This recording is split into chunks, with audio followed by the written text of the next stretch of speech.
Hello, everyone, and welcome to the podcast again. Thank you so much for your support. In today's episode, we are going to be talking about sustainability. I know this channel is dedicated for data, products, and tech, but we thought that because this has become such a buzzword in all of these domains, that it would be nice for us to actually invite an expert. And that expert is Stephanie Krusback. She has a big background in sustainability and a lot of things that she's doing in the space, especially that intersect with technology, made her someone that I would have wanted to have a conversation with and dig a little deeper. So, we talked about the definition of sustainability. We talked about what is the role of sustainability in tech.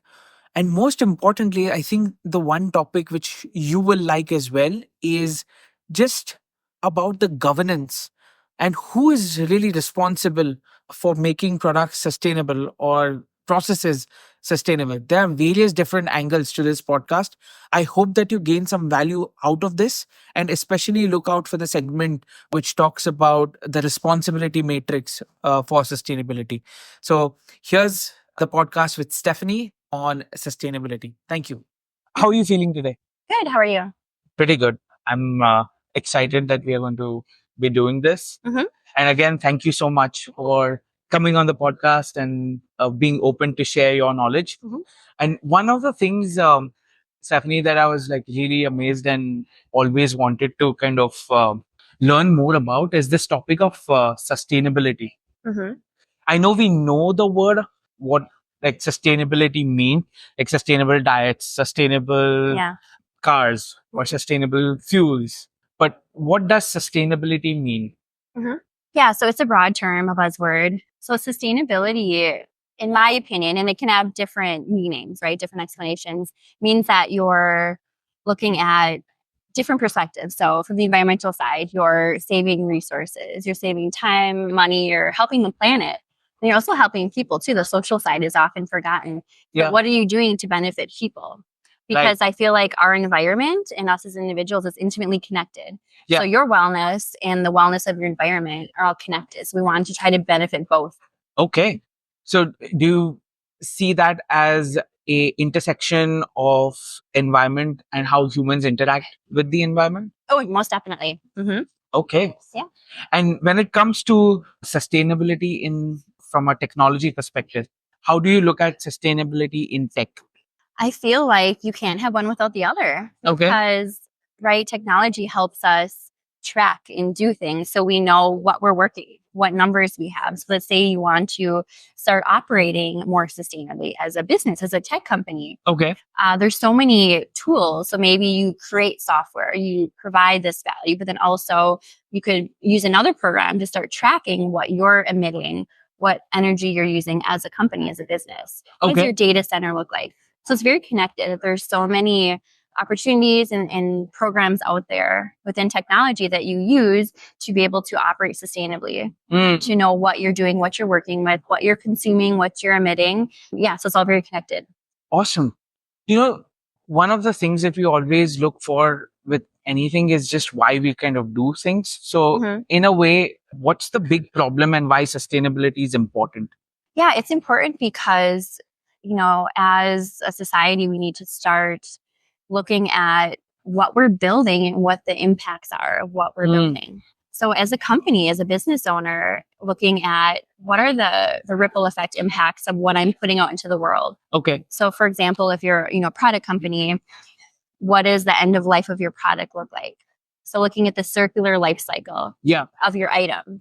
Let's say you're a tech company and you have actually like a hardware device. Yeah. What does that look like when that device no longer works? Do you have a take back system? Okay. Can you recycle it? Yeah. So it's basically looking at that whatever you create and put onto the world, you're technically responsible for as well too. Yeah. To see if you can make that more of a circular economy, to have a second life for that, a reuse option, a take back program.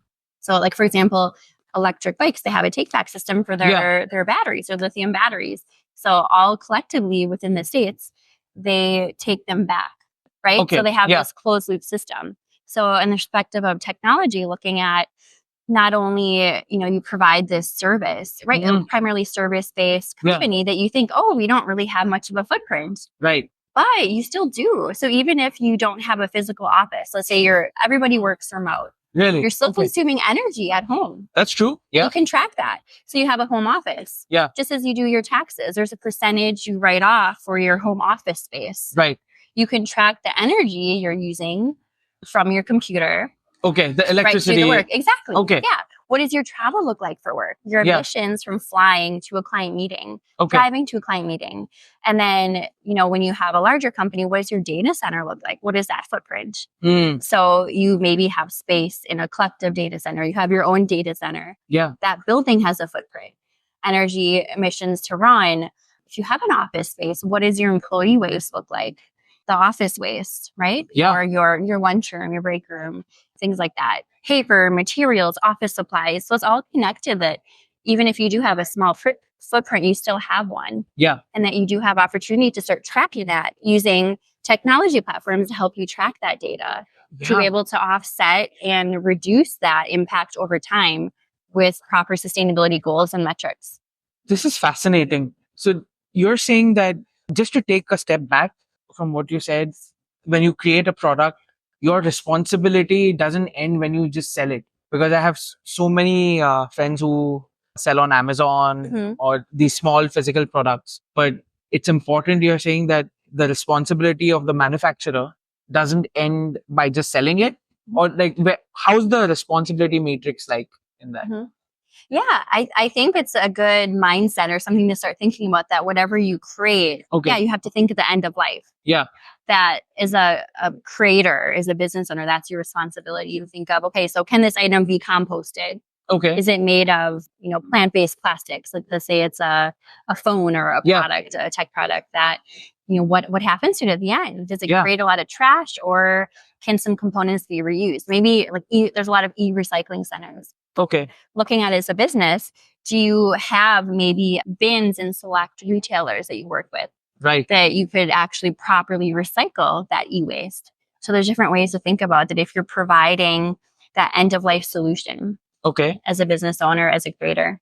And that kind of impacts the environment in a way that helps. So you're doing like your small part for it. I get what you're saying. And so you asked a question, like you said something about closed loop systems. What does that closed loop system mean? The cradle-to-cradle concept means that looking at, you create it and then it's a full circle so that it can become something again or go back into the earth. Okay. So let's say it's a compostable material or plastic, non-plastic, but compostable, plant-based plastic, where you create this item and then after the end of life, when you can no longer use it anymore, it can compost. Okay. In your backyard, or maybe industrial compost, which needs high heat to break it down the particles to the small level. Yeah. But it can go back into the earth. So just thinking about that, where traditional manufacturing is very linear. So you create a product like a phone and then it becomes trash and goes to the landfill. But then in that phone, there's so many precious metals and things that could be pulled out and potentially reused or recycled, hence the e-recycling.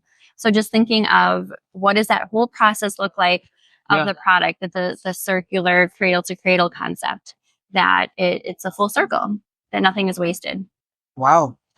The reason I find this fascinating is I think even if from a product management practice, we forget this angle because the focus is so much like, hey, can we build something that people actually want and can we sell it at a profit? And then so much energy is gone just to make that and just make that happen for any small business owner, that sustainability and everything is either not on the list, or if it's on the list, it's like way at the bottom. Yeah. And it's interesting because it's really two parts of sustainable operations, because your product, let's say you have a water bottle, right? It's a sustainable product. You're using it. It's not plastic. I'm using it over and over again. Yeah. But then what does it take to build that product? So there's like really two parts of sustainability. You're sustainable at product or service. Let's say you're a service in technology. You have an AI software program. But then, what does your footprint look like? Your operations. to create this product, your usage of, again, like the travel, your energy usage. So it's really two parts that a lot of companies maybe have something great they're doing within sustainability or technology, but they're not operating sustainably themselves as a business, and they're not showcasing that to their stakeholders. So they don't have anything on their website or any mention of the great things they are doing. What are they doing for in the community? You know, do they compost on site for their business? Things like that, right? That you to share how you're operating that way. But yeah, it's often forgotten that you have this great product or service, but then how are you operating? What does your travel look like? Your emissions? What are you doing to try to reduce that impact overall? Okay. I liked how you split it into those two parts. So one is your product can be sustainable, but the way you make your product also has to be sustainable. Exactly. Is it kind of, I know this is just coming naturally to me right now, the first example, is it connected to like electric cars also, where electric car might be sustainable, but the way perhaps the lithium is mined or everything that goes into the battery or making the car, if you kind of expand your horizon to the factory in a circle, if you imagine the circle, the smaller circle is just the car in it, but then the bigger circle has the factory and how people are operating and how the mining is done. Is that your two bifurcations? Yeah, with the EVs as an example, because, you know, is it more sustainable to drive what you have or to get an EV? Because yes, what does it take to create an EV? So there might be deforestation, mining, but then the full life cycle of an EV is sustainable because of the reduction of emissions. But again, what does it take to create it is quite high. So it's really comparing those two things. Just like, is it more sustainable to drive to 10 stores to find what you need or order on Amazon? So you really just have to compare and take a step back and look at what are the true emissions from the operations and building, and then what is the output and the results and the life of that product. Wow. So I do feel, even I'm going to be honest, for myself, information was like a gap and awareness of this. So what are some of the ways that one can make sustainability a part of their life? And I know that you have a magazine too. So can you talk a little bit about that? Yeah. So I have a magazine and a podcast called Person and Planet. So it's highlighting product services within sustainability and wellness that you know, people are implementing, companies, success stories. So one example, I went into a North American manufacturer, did a waste reduction education program and workshop where they actually went into their departments and said, okay, so what could we switch for a more sustainable product? What does our process look like? How can we streamline it, buy less of this so we have less waste overall? And then talking about the results on the podcast. And in the magazine sharing, you know, what the results were of this waste reduction initiative. So yeah, really great to show that. And I try to share industry news too, like in my newsletters, you know, what's happening in the sustainability space. So, you know, we set up a Google alert or different things to follow to stay up to speed with what's happening in sustainability. Also internationally too, especially if your business works with international regulations. They're a bit stricter in the EU. Coming to the States, they might have requirements asking that, okay, to work with us, we need to see your carbon emissions. We need to see X, Y, and Z. So just being conscious of what's coming over here and what you need to be able to operate in other countries. So there's an international play here too. Okay. Correct. And what were some of the impacts that you saw after putting like a sustainability program, as you mentioned, the North American manufacturer that you worked with? Yeah. So basically, they have a green team and they had more people join their green team. So definitely more employee engagement and buy-in to what the company was trying to accomplish. 50% reduction in waste, having proper facility receptacles in the locations that previously had not been recycling properly or didn't have the right signage on the bin. So basically educating, you know, what can be recycled? What is this company we're working with? And in the recycling side, that does vary per city, per recycling center. But just looking at the results of saying, okay, hey, we had a significant reduction. More employees are, you know, learning about what we're doing and want to support it by joining our green team and things like to that effect. So yeah, really great to see those results. That's cool. So what does the green team stand for? Yeah, so some companies maybe don't have a large sustainability team. They maybe have one sustainability person. in the company. But a green team is more of a committee, let's say, for a company where maybe one representative from each department can come together and talk about, okay, so what are we doing to reduce waste? Maybe we're buying less of this product. What are we diverting? So what of this trash we're paying the hauler to take away? What could be a raw material for another company, perhaps, that we actually make revenue? Oh, wow. Instead of paying to go to the landfill. Yeah. Yeah, that's sharing resources. That's a really interesting point because you flip the script essentially from waste to actually having like revenue come out of it. Exactly. Yeah. Wow. Yeah. Just like if you have a closed loop system, like let's say back to the lithium batteries, if you take them back, you have all these materials you can pull out, remelt down, recycle, do different things with it. Maybe it's a raw material for another company. Hey, we want to buy that from you because we need this to make our product. So just finding a creative solution that in turn accounts for greater revenue. Yeah. That's fantastic. And is this something that can be done at varying stages of the company, or you just come in at any given point of time? Yeah, it can be any given point in time. Of course, if you're a startup and you're looking at your supply chain, you have the great opportunity to be very selective of who you're working with. Like, what does your supply chain look like? Because that in turn impacts your scope 3 emissions when you're doing your carbon accounting. So looking at, this supplier maybe is more sustainable. I like how they operate. Maybe they're sending me their products in reusable totes instead of plastic wrap. So things like that you can be more selective about. But even if you're, an older company, you've been around for a long time, you can say, hey, we have a little bit of clout in this industry. Hey, supplier A, could you possibly not use single-use plastic when you send us your product? Okay, as simple as that. We prefer a better option, and you can work together about sourcing. So that could be one way that you're saving resources and working with your existing supply chain. So there's always opportunity to correct. And then I know we were going to talk about AI, but I'll bring it a little bit in, using predictive analysis to look at, so what does that look like long term? Okay. What are the benefits long term if you go this route versus that route? What would your long-term benefits and savings be? Because historically, when companies operate sustainably, looking at sustainable investments, the return tends to be greater because you're eliminating risk. Yeah. So, no, I am glad that you brought up AI and like predictions. So this prediction is connected to seeing how sustainable manufacturing or sustainable business is actually good for your bottom line too. Right? So what are some of the things that you're seeing from a artificial intelligence perspective that's touching the sustainability spectrum? Yeah. So one company that will be on my podcast very soon, they look at your website and your claims on your website. So basically they have this chat system where a lot of data is already preloaded into it as far as certifications, regulations, requirements. Yeah. And it will look at your website collectively. What are you communicating to make sure you're not greenwashing? Because there are starting to be greenwashing.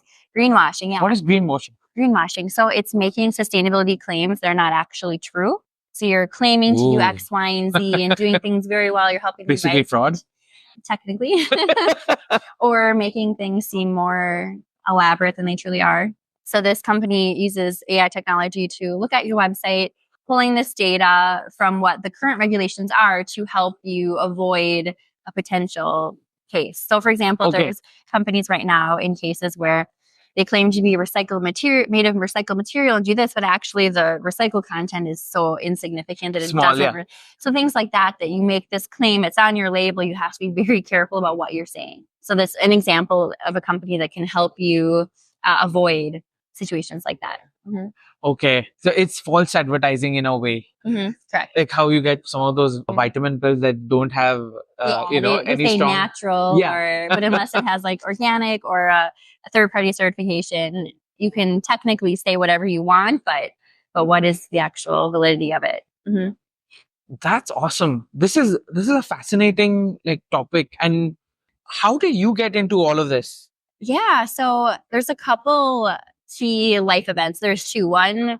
One from home, one more global. So when I was a young child, my parents took 20 acres of farmland and converted it into a tree farm, technically. Oh, wow. Or a reforestation program through the government. So back in the 90s, we planted these tiny little tree saplings. Saplings, yeah. Yeah, and now it's a big forest. So basically, organic too. So you can't use chemicals or pesticides. You have to maintain the trees and make sure they're well taken care of. And now it's this huge forest. So really always having that, love for nature. And growing up, we had an organic garden and just, I always tease I grew up playing in the dirt because always outside, building things, doing things.